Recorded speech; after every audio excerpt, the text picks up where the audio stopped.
Good Thursday evening and welcome to the NCWLIFE Evening News. I'm Grant Olson. Before we get to tonight's top stories, let's head outside, take a look outside our beautiful weather window on this Thursday. Yeah, the sun is out there. We haven't seen it in a while. We've had a lot of those kind of gray, gloomy days lately, but boy, nice and bright out there today. It allowed our temperature to warm up past 40 degrees. We'll talk about that, but then a break tomorrow. We'll cool down on Friday before our next round of storminess moves in, and that'll be on Saturday. Driving conditions could be a little tricky over Snoqualmie, Stevens, and Lookout Pass. Maybe 2 to 4 inches of snow. The real problem, winds, and they could gust up to 30 miles an hour. We'll talk more about that storm coming up in your local weather forecast a little bit later on. And now, a few of the news stories we're following for you tonight. A Wenatchee man was sentenced Wednesday to 11 years in prison for sexually molesting 2 children. A registered sex offender in Manson who admitted to illicitly contacting teenagers on Snapchat is now suspected of committing rape against a 16-year-old victim. And a retired Chelan PE teacher was cleared yesterday of a charge of child molestation, which has been hanging over his head since 2019. But first, our top story tonight, an early morning car accident on Highway 2 and 97 resulted in 2 fatalities. According to Trooper Jeremy Weber, a 1993 Ford Probe driven by 33-year-old Luis Martinez Molina of Wenatchee was traveling eastbound and caught the slippery roadway. The vehicle crossed the center line while rotating counterclockwise onto the westbound traffic and then was struck on its passenger side by a 2007 Honda Accord driven by 61-year-old Peter Kobzar of East Wenatchee. Both cars were single occupants and both drivers were wearing seatbelts. Highway 2 and 97 was closed in both directions and was reopened at 9 a.m. A Wenatchee man was sentenced Wednesday to 11 years in prison for sexually molesting 2 children, one locally and one in Okanagan County. 33-year-old Devin Scott McGrady has been in jail since last February. McGrady pleaded guilty to 3 counts of first-degree molestation, plus a charge of violating a protective order for trying to contact one of the victims from jail. Chelan County Superior Court Judge Robert Jordan imposed the sentence, which was recommended both by prosecutors and McGrady's defense attorney. Sheriff's deputies arrested McGrady after a child disclosed allegations of sexual abuse to a school counselor. Well, a registered sex offender in Manson who admitted to illicitly contacting teenagers on Snapchat is now suspected of committing rape against a 16-year-old victim. 27-year-old Bernardino Dwight Hamilton was arrested January 5th on 5 charges of communicating with a minor for immoral purposes. Police say Hamilton admitted using a smartphone to contact multiple teenage girls in 2021 while he was on probation for a guilty plea he entered in 2019 to 2 counts of child molestation. One of those victims told Chelan County Sheriff's deputies that Hamilton sexually assaulted her on 3 occasions in December after arranging to meet her through Snapchat. Investigators are seeking new charges against Hamilton of 3rd-degree rape. He remains held in the Chelan County Jail. Well, in other news, a retired Chelan PE teacher was cleared Wednesday of a charge of child molestation, which has been hanging over his head since 2019.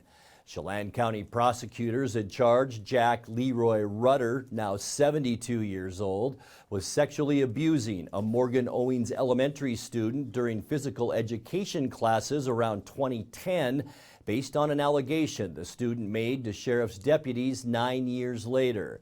But Rutter's attorney, Brandon Riedal, found contradictory evidence, including statements from eyewitnesses, and prosecutors agreed yesterday to dismiss those charges. What I would say is that there was a very limited investigation that was undertaken by law enforcement.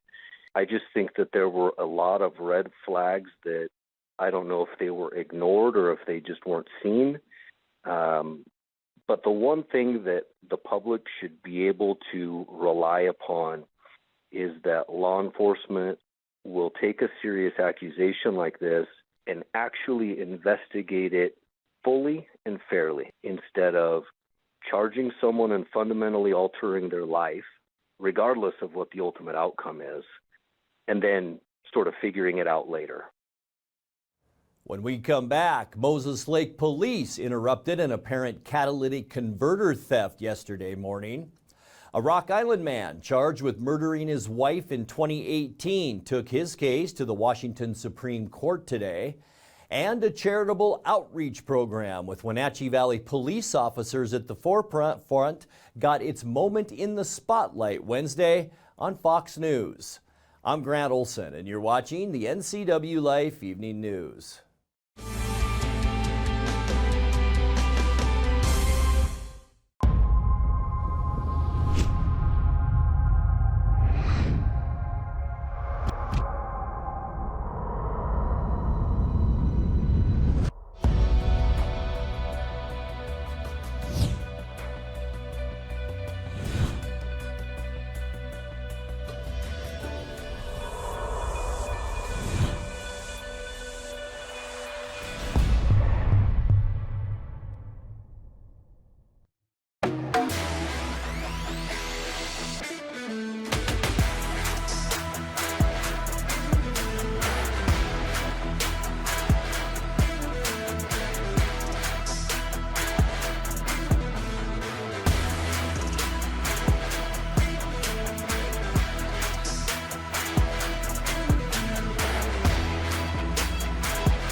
At D.A. Davidson in Wenatchee, they believe your investment success begins with a personalized plan.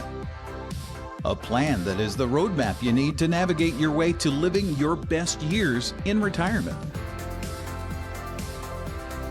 D.A. Davidson can help you create a plan so you can take the time to enjoy the finer things in life. Let the financial advisors at D.A. Davidson help chart your retirement future today.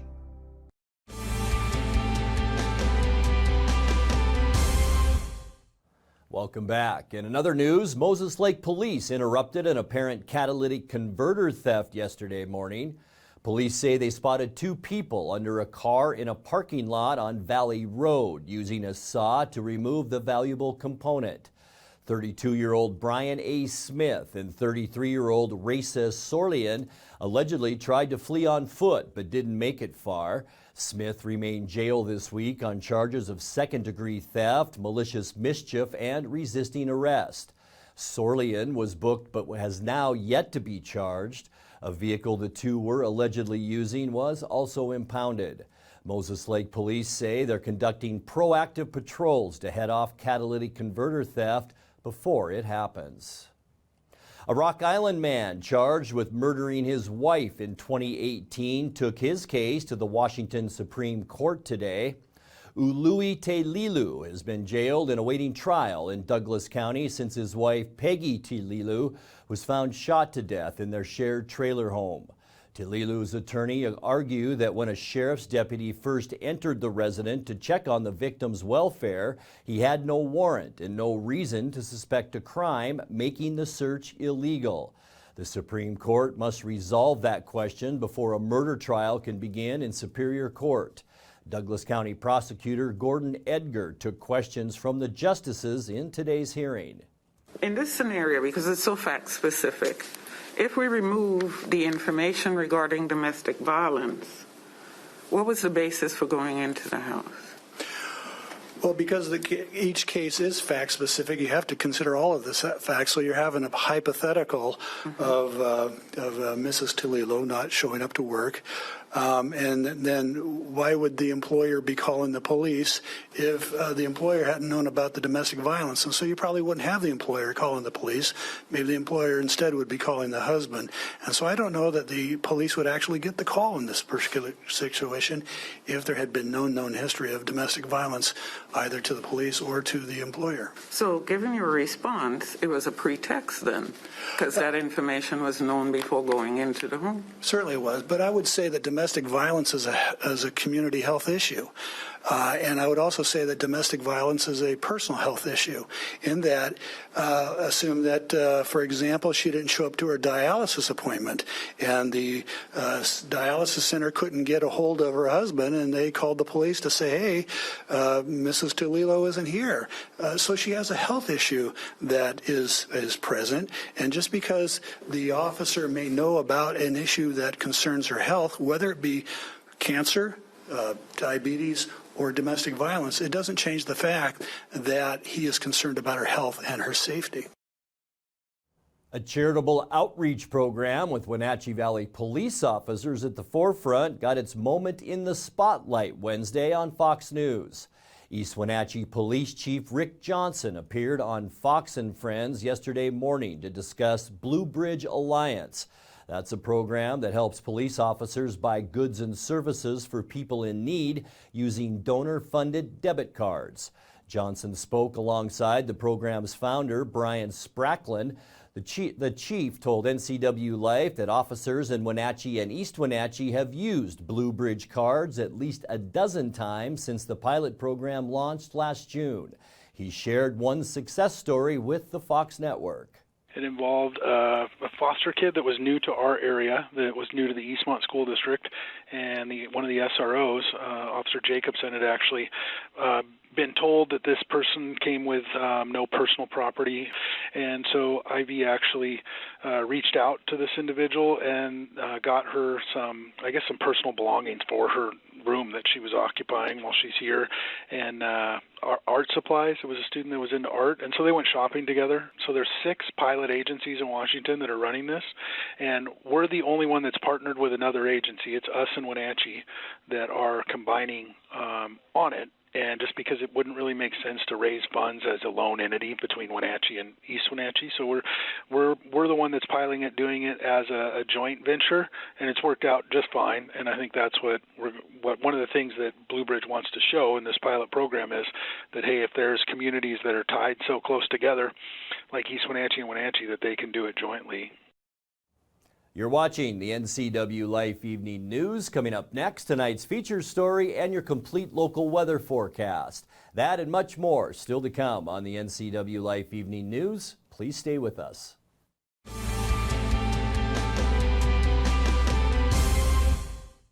The holiday season is here, and life is hectic. Let Merry Maids help simplify yours. You expect a lot, and Merry Maids delivers more. They'll make your home or business sparkle for holiday parties, special events, and family gatherings. They'll customize the cleaning to fit your needs and your budget. Merry Maids are cleaning experts. They're licensed, bonded, and insured. Best of all, your satisfaction is always guaranteed. Visit online, merrymaids.com, and call for a free estimate. Then you can relax. It's done. Blue Lagoon Pool and Spa end of the year blowout sale is going on now. Spas are scientifically proven to improve sleep and ease arthritis pain. Let us help you find the perfect spa today. Blue Lagoon Pool and Spa is helping families reconnect, one hot tub at a time.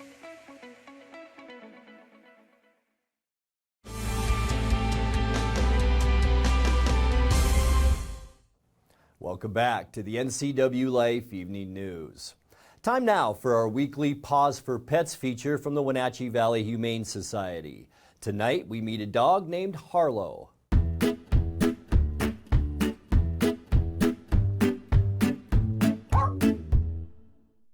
Hi everyone, my name is Haley and I'm with the Wenatchee Valley Humane Society, and with me this week is Harlow. Harlow came in as a stray originally, and then her owner ended up surrendering her over because the owner didn't have the proper means to take care of her. Harlow lived with a male dog and 2 cats in the home and did well with both the dog and the cats. And we think that with proper introduction, she could go home to another home with cats or dogs. Here in the shelter, I believe she has done playgroup with a male dog and a couple of girls, and I believe that it's gone fairly all right. She is a very sweet girl. She loves attention. She loves to please her handler. As you can see, she's very treat motivated, so she's staying close by for snacks. In her kennel, she's been fairly quiet. She loves coming to the door, saying hi to people, and I think she's become a staff favorite here at the shelter. If anyone wants to come down and meet with Harlow, you can come down to the shelter. We're open 6 days a week. We're closed Wednesdays, and we're open 11 to 6, and we're closed 1:30 to 2:30 for quiet time every day. Give them a call at 509-662-9577 or visit their website at wenatcheehumane.org.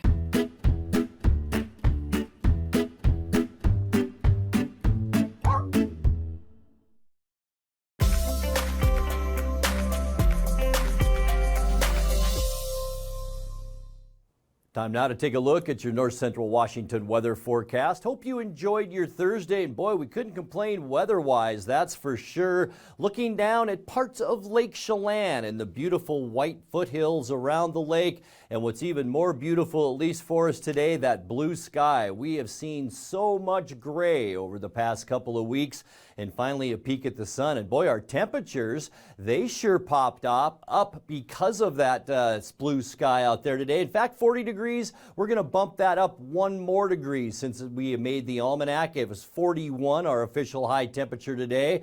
34 is normal, so nice, 7 degrees over where we should be for this time of year. 49 is our record high, and that was set in 1994. We started off our day at 27. That's a few ticks above where we should be for a normal low of 24, and our record low temperature 1 below zero, and that was set in 1962. We're sitting nicely for precipitation at 1.37 inches and 37.5 inches of snow going back to October 1st. Sunrise 7:41 this morning and set this afternoon at 4:43. Let's take a look now at how our Friday shapes up as we get set to head into the upcoming weekend.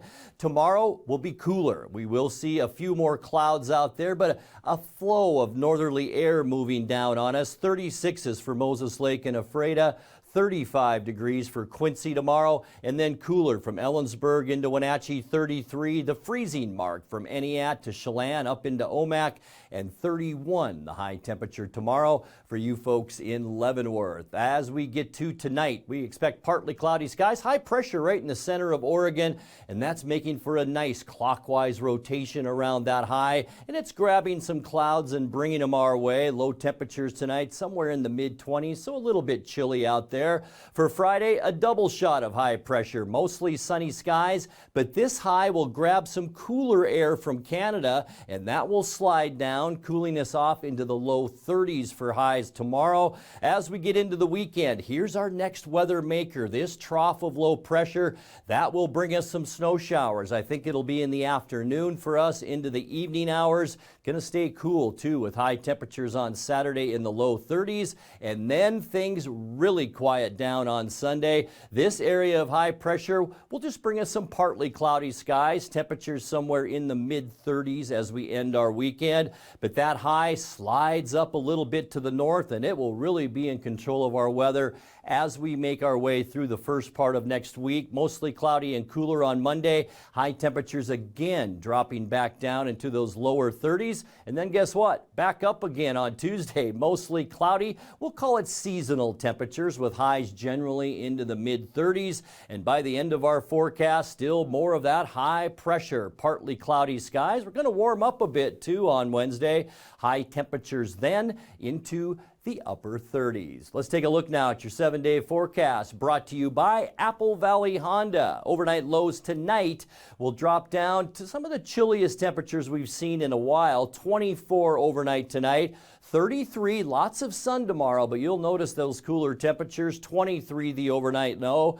Cloudy with afternoon into evening snow showers for Saturday. Don't expect a lot of accumulation out of that. 31 our high temperature. And then we warm up by the end of the weekend. Partly cloudy and warmer by Sunday. Chilly low temperature, though, of 22, 33 as we kick off your next work week on Monday. For Tuesday, mostly cloudy. We'll see cool temperatures again at about 35, and then our temperatures go up somewhat as we get you into the end of our forecast Wednesday. Partly cloudy and mild with a high temperature of 37.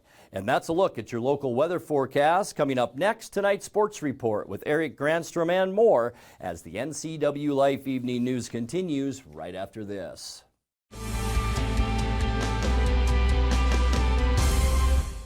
Working with August Edge Real Estate, both sellers and buyers feel confident knowing they are in the hands of award-winning professionals. August Edge offers a 2% listing commission, which includes above-standard service and technology. We offer high-tech 3D imagery, drone photos, local North Central Washington TV ads, and impressive smart flyer installed at your listing. The August Edge website also hosts your home with an interactive featured listing page. August Edge is professional, personable, and preferable. Bring the whole family up to Stormy Mountain Brewing and local public house in historic downtown Chelan.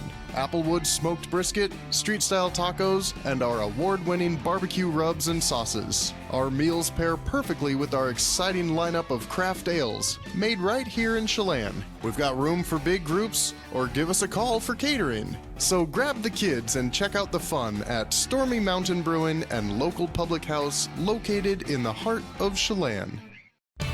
And now it's a sports update on the NCW Life channel. And a happy Thursday to you. You'll have to forgive the Seattle Kraken for being a little jet lagged the past couple of games. Over the span of 16 days, Seattle's NHL hockey team played 9 games in 9 cities, spending over 24 hours on a plane to reach all those destinations. Had it been in a bus, that's 8,000 road miles. Now, considering what they accomplished in the road trip, it's not surprising they stumbled over the past couple of games at home and in Edmonton. It's time to hit the road and time to embrace the challenge from Rogers Place in Edmonton as the Seattle Kraken take on the Edmonton Oilers. High slot, Beniers, tipped in! Jaden Schwartz, scores! Yanni Gard! Right place, right time! That's Kraken hockey, baby. It's a 5-2 win here in Edmonton. Game site, boys. You can see when we're the hungry team out there, we're tough to beat. So let's bring that every night. Seattle heads east to Toronto, Ontario to take on the Maple Leafs and a couple of familiar faces. Out to center, breakaway. Jared McCann is in. He scores! That's hockey, baby. Bjorkstrand, a shot. He scores! What a bullet! Oliver Bjorkstrand. On the back door, Ellie Tolvanen scores! What a stop by Jones a couple of times. My goodness. Schultz out in front. They score! The cross. Grubauer says no! A couple of times. Now the toughest test of the season lay ahead for Seattle over these next 60 minutes. To the goal line. It's tipped in. Brandon Tanev. Pasternak. Stopped by Jones. The Seattle Kraken hand the Boston Bruins their first loss at home. Drops it off for McCann with 2. Make it 3. Hat trick. Jared McCann.